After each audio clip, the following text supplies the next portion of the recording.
Terlihat PPT-nya sudah terlihat? Halo. Sudah, Pak. Ya. Ya,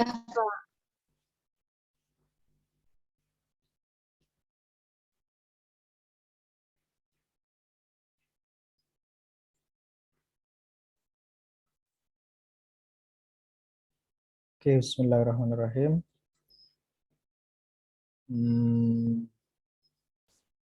Selamat pagi teman-teman. Semoga dalam keadaan sehat semua ya. Hari ini saya mau menambahkan materi food orthosis design dan preskripsi. Ini juga nanti yang akan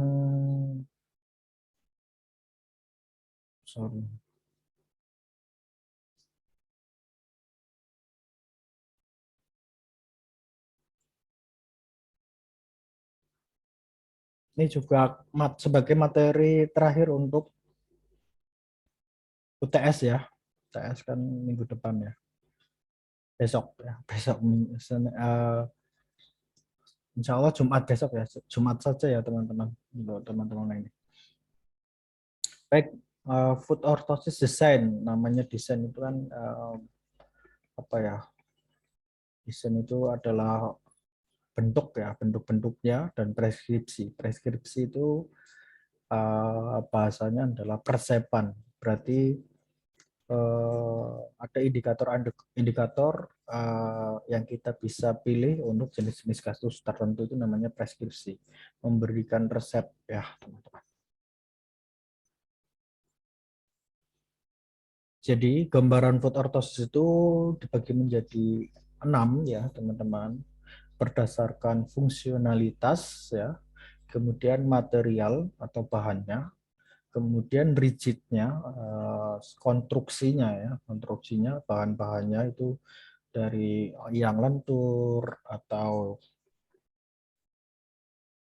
yang soft atau semi lentur dan sebagainya gitu ya. Ini kekakuannya, jadi formnya, bentuknya gitu ya. Kemudian modifikasi ya, ini modifikasi maksudnya apabila membutuhkan suatu treatment khusus ya perlu kita modifikasi. Kemudian yang terakhir itu bisa dilihat dari panjang dan pendeknya atau ukurannya gitu ya. Selanjutnya fungsinya secara umum food orthosis itu untuk apa saja sih? Ada 7 ya teman-teman. Yang pertama adalah mendistribusikan weight bearing force atau tekanan dari berat tubuh kita ya pada plantar surface. Plantar surface itu di mana bagian telapak kaki ya.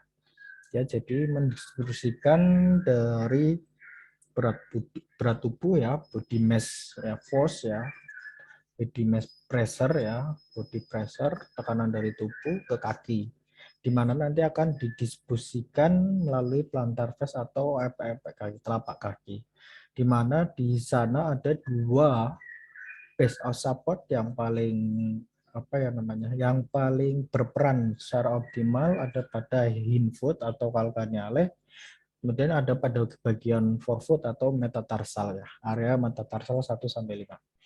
Kemudian fungsi yang kedua dari foot orthosis itu untuk mengurangi rasa sakit dari sensitif area. Namanya juga sensitif area, area yang sensitif. Jangankan tertekan oleh badan tubuh ya, body force kita. Orang misalnya kesentuh saja itu biasanya terasa sangat sakit. Nah, makanya eh, foot orthosis ini berfungsi untuk mengurangi rasa sakit tersebut ya. Jadi apabila sudah diketahui ada area-area yang sensitif, maka tekanan pada area tersebut itu nanti diakomodasi atau dikurangi tekanannya dengan dialihkan di bagian yang lain. Kemudian yang ketiga medial arch support ya. Ini lengkungan dukungan kaki itu macam medial arch support, bahwa kaki kita memiliki 3 arc ya, arcus. Yang pertama ada medial arch support, yang kedua ada lateral arch support, kemudian yang ketiga ada transversal arch support.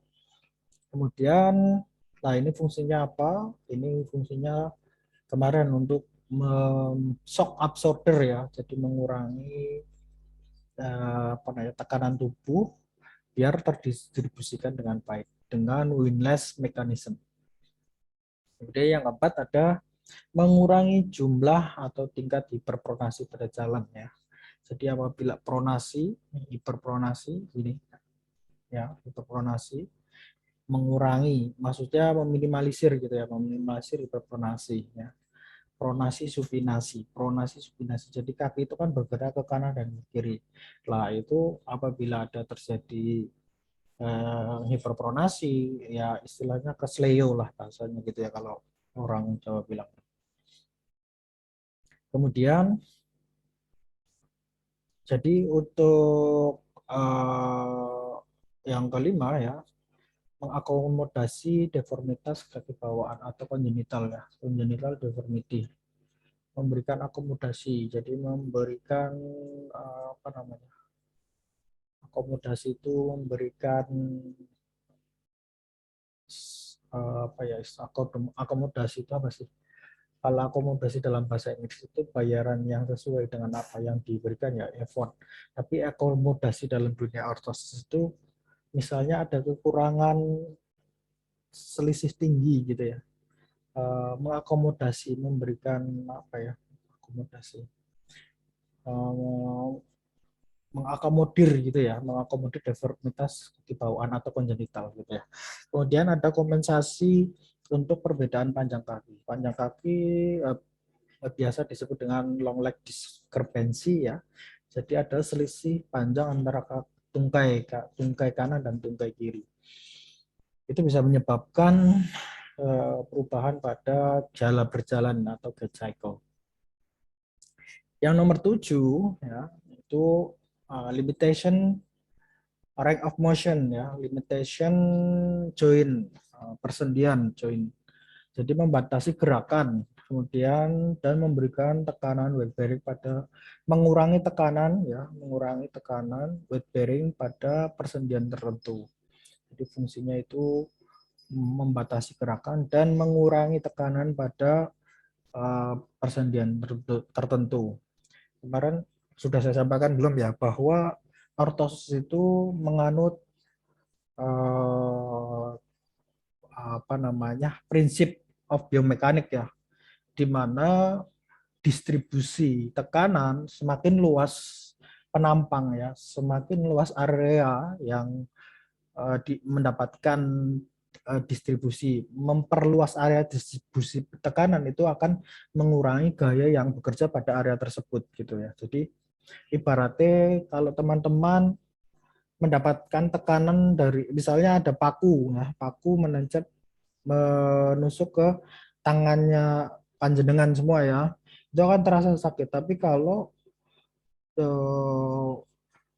paku apa ya yang tumpul silindris, misalnya bolpen kan nggak lancip kan, itu ditekan ke apa namanya tangannya teman-teman itu kan rasanya berbeda ya. Nah itu ortosis itu menggunakan prinsip biomekanik seperti itu ya. Jadi yang pertama yang tadi memperluas area penampang, area tekanan itu akan mengurangi force atau gaya yang bekerja pada area tersebut. Kemudian yang kedua memperpanjang lever arm ya. Jadi semakin panjang lever arm itu semakin gaya yang digunakan itu semakin sedikit.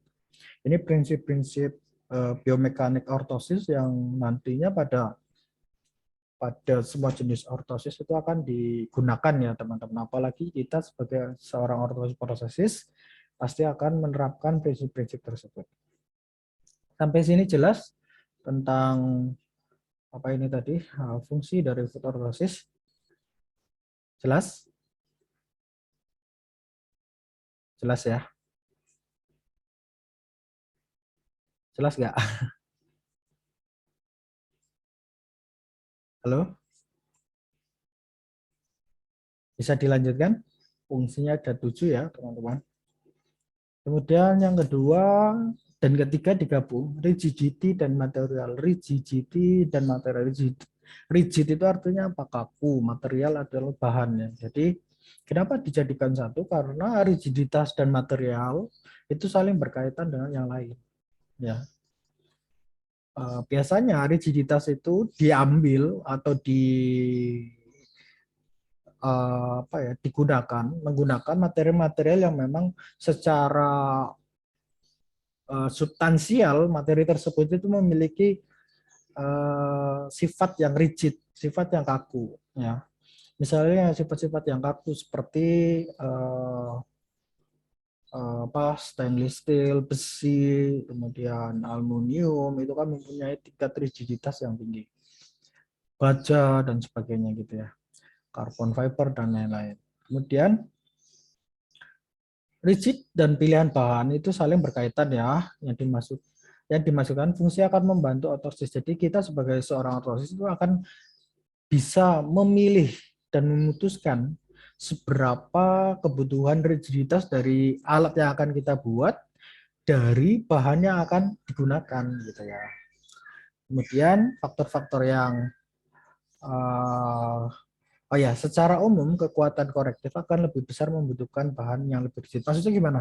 Maksudnya seperti ini. Kalau Anda ya teman-teman nanti akan membuat ortosis yang sifatnya koreksi ya. Koreksi itu kan menggunakan 3 point pressure ya. 3 point pressure itu untuk tiga titik tekanan itu biasanya untuk mengkoreksi pertulangan, namanya aja yang dikoreksi tulang ya, struktur tulang itu kan bakoh ya, istilahnya kuat, maka material yang dibutuhkan itu harus lebih rigid, lebih kaku gitu ya. Faktor apa yang mempengaruhi selain dari pemilihan dan apa tadi pemilihan dan konstruksinya? Yang pertama ada ketersediaan bahan ya. Jadi kalau bahannya sulit digunakan ya nanti akan mempersulit kita gitu ya. Kemudian biaya itu nanti akan mempengaruhi pada cost out ya, harga dari alat yang akan kita berikan kepada pasien misalnya seperti itu. Jadi kalau semakin bahan yang kita gunakan murah gitu ya, harusnya ya harganya dari alat tersebut itu lebih terjangkau. Kemudian apa? Yang ketiga, bahan juga akan mempengaruhi alat yang akan digunakan dan mesin, alat dan mesin tentu ya. Anda mau menggunakan polipropilен misalnya, tapi Anda tidak mempunyai gerinda ya, nanti Anda yang akan kesulitan dalam proses pembuatan dari food orthosis. Makanya alat kita misalnya kita punya workshop gitu ya, dan workshop itu alatnya masih belum lengkap, masih sederhana. Ya, tentu kita akan memilih bahan-bahan yang bisa kita buat dengan alat-alat yang tersedia gitu ya. Itu yang dinamakan dengan efisiensi alat gitu ya. Artinya kita membutuhkan alat-alat tertentu untuk material-material tertentu gitu ya. Ini ada nanti ada penyesuaian. Kemudian rigid, pembagian dari rigidity ya, tingkat kekakuan. Indikasinya itu tuh apa? Limit motion of joint ya. Indikasinya ini biasanya digunakan untuk meminimalisir pergerakan pada persendian ya. Kemudian yang kedua untuk mengkorektif secara kuat ya. Memang karena bahannya kaku jadi mengkoreksinya jauh lebih bagus ya. Kemudian ada halus, rigiditas dan limitus, kemudian pes planus atau flatfoot ya. Kontraindikasinya apa? Insensate fit ya, insensate foot. Insensate fit itu apa sih? Kaki yang kurang sensitif ya, kemarin tadi juga disebutkan, bukan kaki yang apa tadi, ada terjemahan yang kurang benar ya.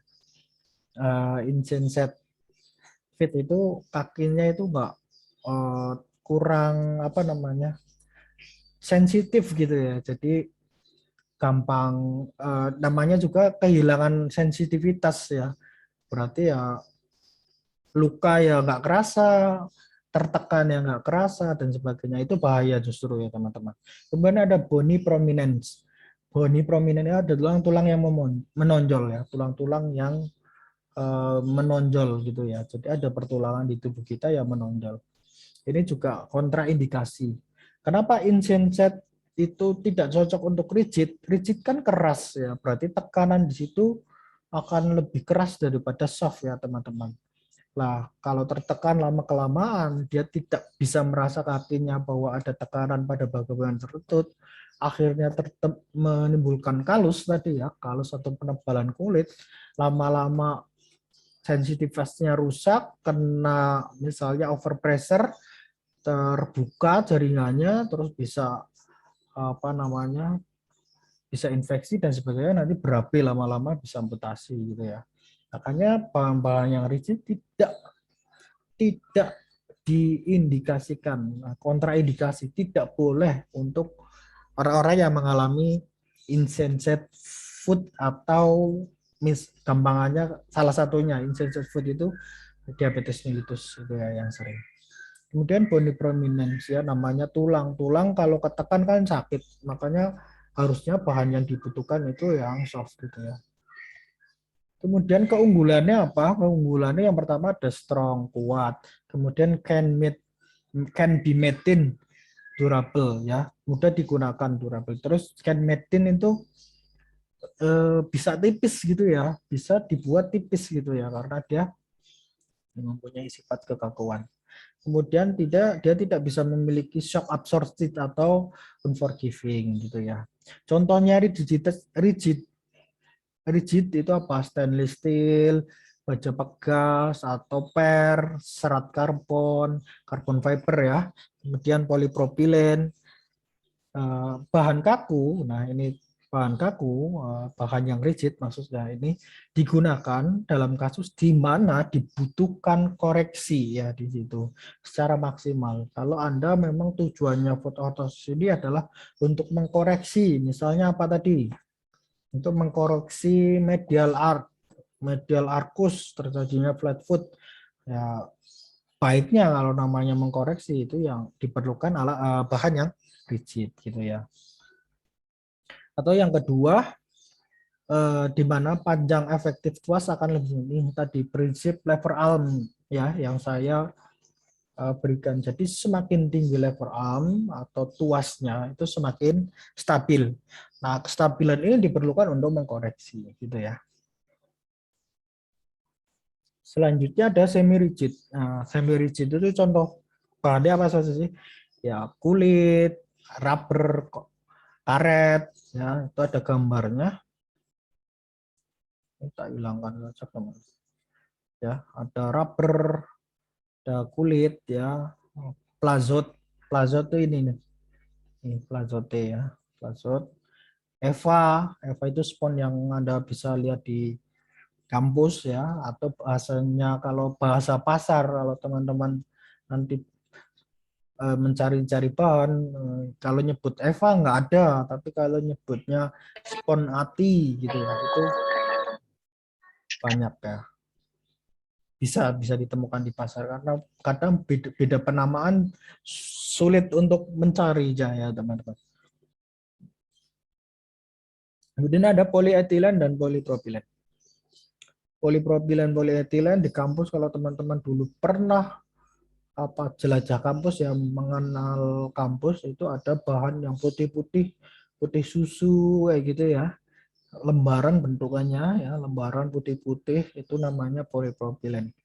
Kalau nggak tahu lagi itu ya, itu Anda bisa melihat Tupperware. Bahan dari Tupperware itu biasanya terbuat dari polietilen atau polipropilen dengan simbol apa? PE dan PP. Biasanya kan ada itu di bawahnya itu ada simbol PE. Kalau PE berarti polietilen. Kalau PP berarti polipropilen. Mana yang lebih rigid? Nah, kalau ada yang bertanya kayak gitu, lebih rigid polipropilen ya. Polietilen justru lebih lentur sedikit. Kemudian biasanya seorang prostesis atau ortosis itu mengkombinasikan bahan tersebut baik rigid maupun soft untuk mendapatkan beberapa keuntungan dari sifat dari keduanya ya. Biasanya digunakan untuk mengkontrol dan memberikan akomodasi yang diperlukan. Di mana mungkin dibutuhkan alat-alat yang tidak intoleran ya, intoleran terhadap jaringan yang terlibat gitu ya. Jadi di mana membutuhkan aku butuh misalnya butuh alat yang apa namanya ya nggak terlalu kaku tapi ya nggak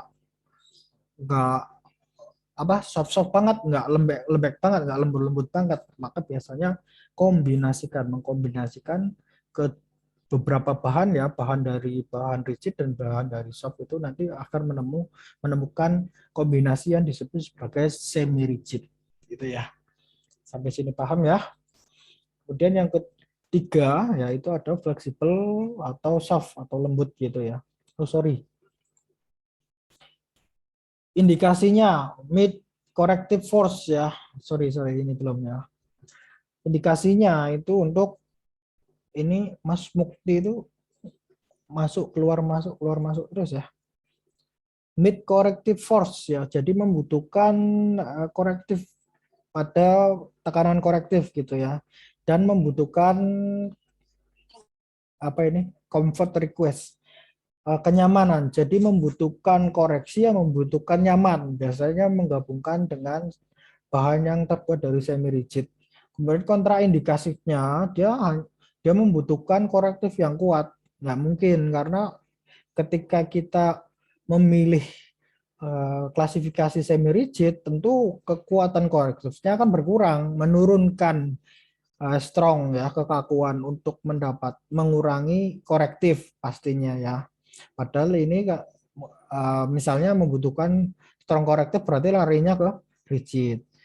Keuntungannya padding ya, pad ice itu biasanya comfort nyaman. Kemudian bisa memproteksi dari tulang-tulang yang menonjol. Disadvantage itu apa kekurangan gitu ya. Kekurangan itu bulky, lebih tebal biasanya, lebih tebal. Kemudian wear over time biasanya apa namanya bisa digunakan apa namanya lebih panjang, lebih lama maksudnya gitu ya, digunakan lebih lama. Kemudian ada fleksibel, contohnya apa? Bahan-bahannya ada EVA, ada plastazot, ada pelit, ada neoprene. Lah, EVA itu yang ini yang bawah ya gambarnya. Kemudian yang neoprene itu yang ini. Kalau pelit saya belum tahu nih pelit itu apa. Gitu ya. Kemudian indikasinya digunakan untuk heel spur atau calcaneospor atau heel pain, insensate foot, orang-orang yang tidak bisa merasakan sensitivitasnya pada kaki, kemudian untuk mendistribusikan ulang tekanan gitu ya. Artinya untuk mengurangi distribusi pada tekanan. Kontraindikasinya untuk orang-orang yang mempunyai kegiatan aktif itu tidak cocok. Kenapa? Karena akan cepat rusak ya bahannya ya. Ya namanya juga bahan yang lembut. Seberapapun usia pemakaiannya itu pasti akan rusak juga. Kemudian ada corrective force required yang membutuhkan tekanan korektif itu tidak bisa menggunakan fleksibel. Jadi fleksibel itu bisanya untuk mengakomodasi saja, tidak bisa untuk mengkoreksi. Keuntungannya paddingnya pasti comfort, nyaman, kemudian proteksi boni prominent, kemudian reduce shear force ya, mengurangi tekanan gesekan. Jadi kalau pakai yang lembut-lembut itu tidak gampang kegesek atau kepleset bahkan seperti itu. Kemudian disadvantage-nya itu ada bulky, willow shape over ya, ketika digunakan itu nggak lama gitu loh, gampang rusak istilahnya gitu. Kemudian not durable, tidaknya apa namanya? Durable itu apa? Tidak lama ya, durable. Tidak lama digunakan. Ini bahannya mengkomunikasikan dari beberapa bahan yang lunak, yang soft, untuk mengakomodasi deformitas atau mengurangi shock atau tekanan gitu ya teman-teman. Kemudian dari gambaran dari panjangnya dibagi menjadi 4. Ya, ini juga sudah mengindikasikan alat-alat kasus-kasus apa yang cocok untuk apa namanya desain dari ukurannya ya.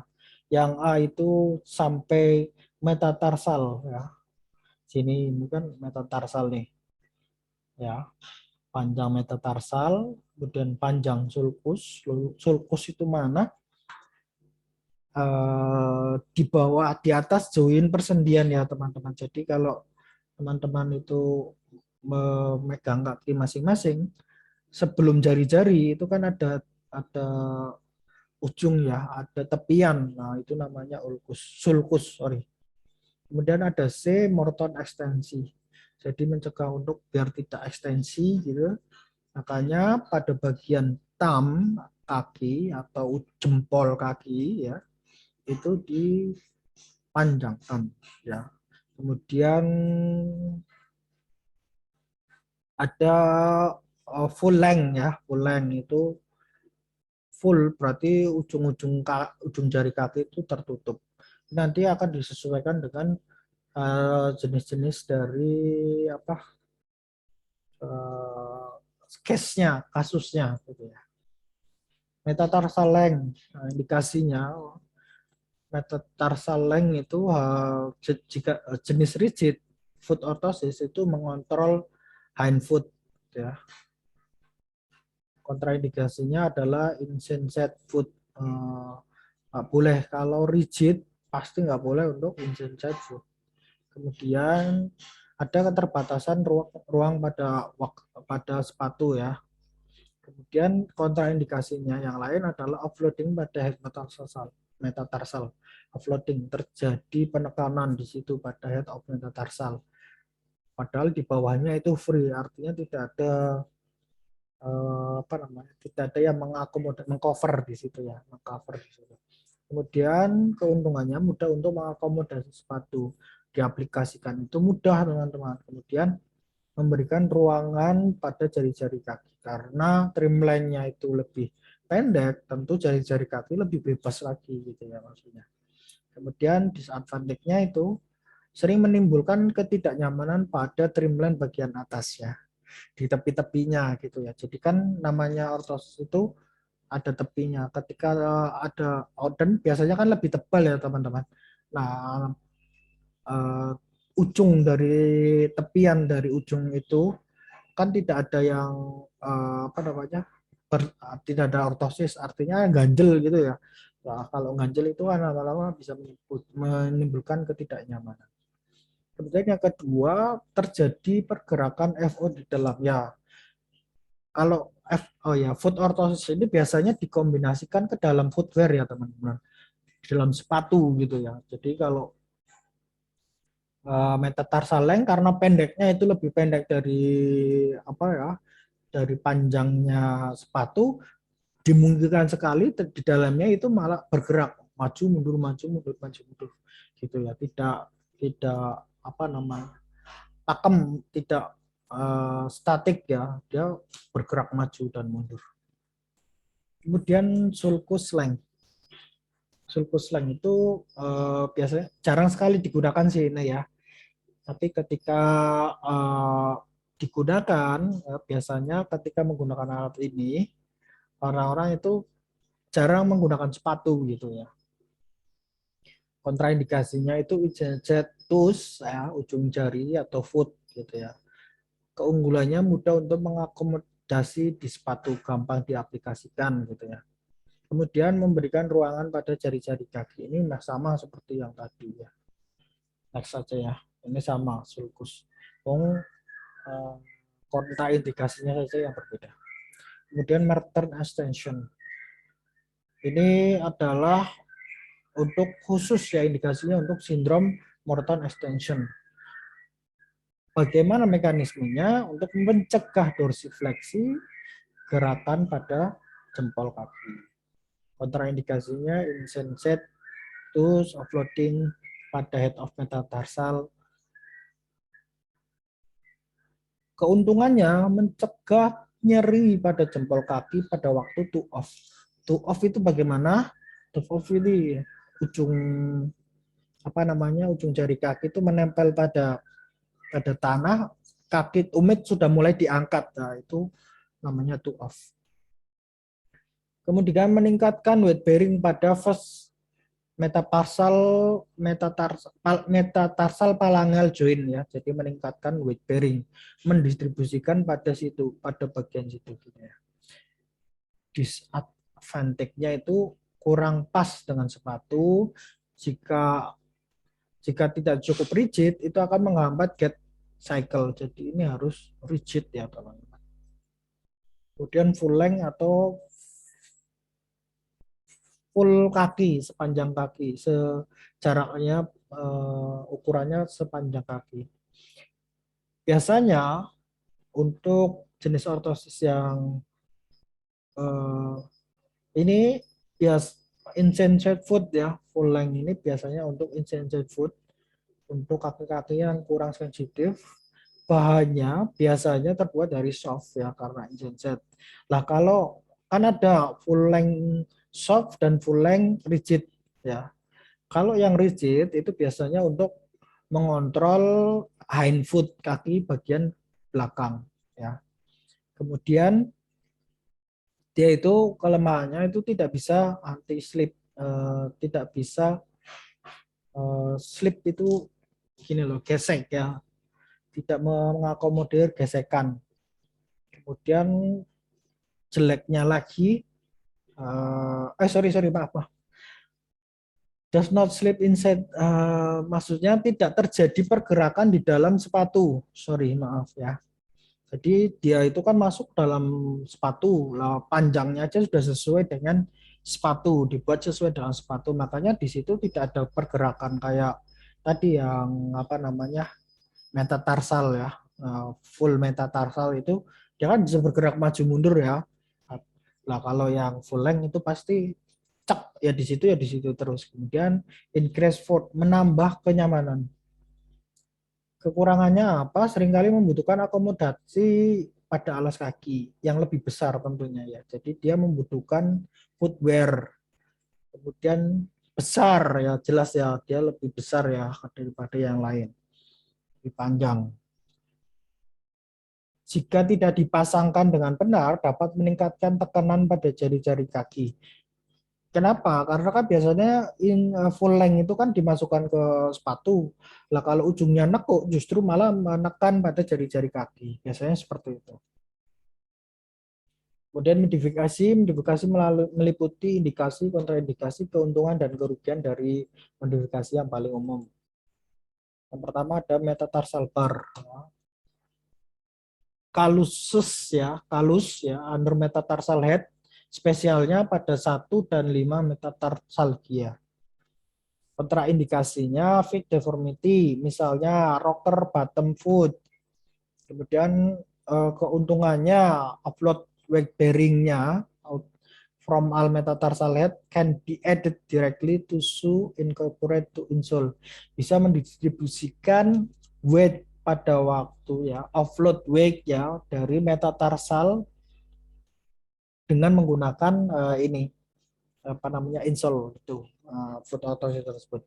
Kemudian takes up additional room in footwear accommodative ya, memberikan penambahan ruangan pada footwear, memberikan akomodasi footwear seperti memberikan koreksi posisi dan shape ruangan yang lebih sulit untuk atau waktu yang dibutuhkan lebih sedikit gitu ya. Kemudian ada metatarsal dome. Biasanya indikasinya untuk metatarsalgia yang mengalami kolap ya. Metatarsalgia disertai dengan kolap kerusakan pada transversal arch ya. flexible exercise pressure under second dan flexible exercise ya pada berlebihan ya. Kelebihan fleksibel artinya terlalu lentur ya pada 2 dan 4 metatarsal head atau cloutus ya. Kontraindikasinya itu rocker bottom foot. Keuntungannya takes up less room sama ini ya sama tadi. Kemudian disadvantage-nya itu memberikan ruangan ya lebih pada sepatu untuk memberikan positioning atau dome ya yang mungkin sulit gitu ya. Ini metatarsal dome. Kemudian ada medial arch support, ini yang paling sering. Indikasinya untuk flexible pes planus. Berarti foot flat yang fleksibel. Kemarin kan di awal ada rigid, sorry. Iya benar ya, rigid pes planus dan fleksibel pes planus. Yang rigid itu mau keadaan apapun, mau nggak kena tekanan, mau kena tekanan, dia akan selalu flat foot. Tapi kalau fleksibel, ya kena tekanan masih ada terlihat argusnya. Tapi begitu kena body pressure, itu nanti langsung flat foot. Kontraindikasinya ini yang rigid ya, fixed plate planus itu maksudnya yang rigid. Biasanya digunakan untuk mengakomodasi pada footwear pada waktu sehingga dapat fit pada dalam atau luar sampai insole gitu ya teman-teman. Jadi keuntungannya itu mudah diakomodasikan pada footwear gitu ya agar lebih dan bisa fit ya bisa pas gitu ya pada bagian shoe atau sepatu. Biasanya kekurangannya apa? Biasanya pasien itu akan merasakan initially pasien may find uncomfortable. Biasanya pasien akan merasakan tidak nyaman karena bagian dari arkus medial itu mendapatkan bantalan ya teman-teman, tertekan gitu ya, tekan ke atas. Fungsinya memang untuk mengkoreksi. Biasanya seperti itu. Berarti namanya ditekan itu tidak nyaman. Biasanya seperti itu. Kemudian heel cushion atau relief. Ini heel cushion atau relief itu biasanya untuk apa? Calcaneal spur, plantar fasciitis, subcalcaneal bursa, plantar flat pad, atropi. Kemudian kontraindikasinya inappropriate footwear ya. Kemudian kan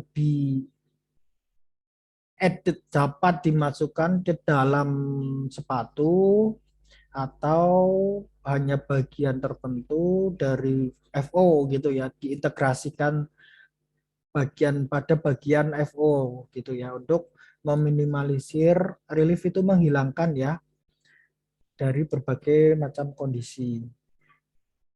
Jika menggunakan heel cushion terlalu tinggi maka bisa menghilangkan support from shank of foot, bisa menghilangkan support dari shank bodinya ya dari bodinya sepatu. Sepatu bagian belakang itu kan biasanya ada apa ya cover bagian belakang itu kan fungsinya untuk mensupport ya. Nah kalau misalnya terlalu tinggi justru malah kan ke depan gitu malah tidak memberikan support gitu ya. Kemudian footwear, semua ortosis kaki ya atau foot ortosis biasanya selalu membutuhkan sepatu ya agar berfungsi secara efektif gitu ya. Ya, coba kamu bayangkan tadi yang paling panjang adalah full length ya. Full length itu kan berarti seluruh kaki. Nah, seluruh kaki tok kalau misalnya Anda pakai tidak menggunakan sepatu, kira-kira lepas nggak? Lepas ya, makanya membutuhkan sepatu. Makanya biasanya dimasukkan ke dalam sepatu. Sepatu tersebut berfungsi untuk menahan kaki dan ortosis. Ini dalam agar uh, uh, korelasinya ya, itu koneksinya itu benar gitu ya. Dan juga sebagai suspension dari ortosis kaki. Kemudian ada desainnya ada tiga. ada insole. Nah, insole itu yang seperti ini ya. Insole itu dibagi menjadi 3. Tadi ada head metatarsal, length metatarsal sampai ke apa tadi?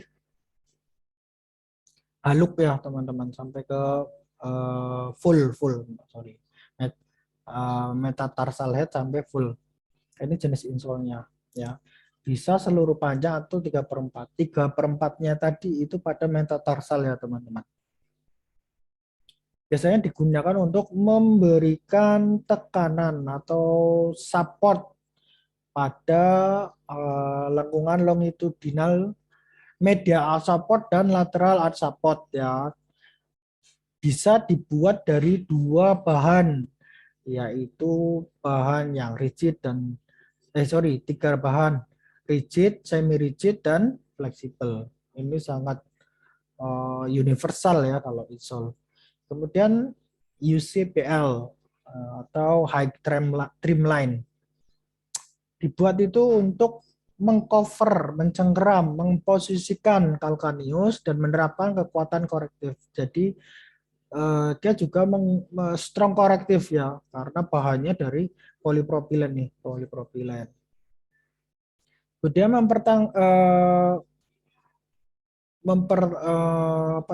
korektif pada pertengahan sendi tarsal ya, pada pertengahan dan lengkungan trimlines dan arcus. Trimlines yang lebih tinggi membantu dalam mengendalikan mekanika kaki. Jadi untuk memposisikan gitu ya. Biasanya terbuat dari bahan kaku polipropilen, polietilen. Ini yang sangat sering terjadi digunakan, yang sering digunakan itu menggunakan polipropilen dan polietilen. Kemudian ada SMO dan DAPO. Supramaleolar orthosis dan dynamic AVO foot orthosis. Yang SMO itu yang bawah nih, yang dynamic AVO itu yang atas nih. Ini dibuat untuk menerapkan tekanan ya, pressure yang lebih bagus di atas persendian. Ini ya, di atas persendian malleolus ya. Untuk memberikan kontrol yang lebih besar pada mediolateral, sisi kanan dan kiri dari kaki gitu ya, dan dari posterior ya kan, karena covernya itu belakang, depan dan kanan dan kiri itu lebih tinggi. Kita kalau di ortosis prostesis jangan menyebutkan kanan dan kiri ya, tapi medial dan lateral. Medial itu sisi dalam, lateral itu sisi paling luar gitu ya teman-teman. Terbuat dari bahan yang kaku rigid ya, kemudian memiliki padding di daerah malleolar ya. Di sini ada pad. Pad itu apa? Bantalan ya, biasanya terbuat dari EVA. Fungsinya untuk mengurangi tekanan pada tulang malleolus gitu ya. Dah, sampai sini. Thank you. Ada pertanyaan? Ada pertanyaan nggak? Paham, bingung, angel, kecepatan, nggak mudeng Pak, atau biye ngomong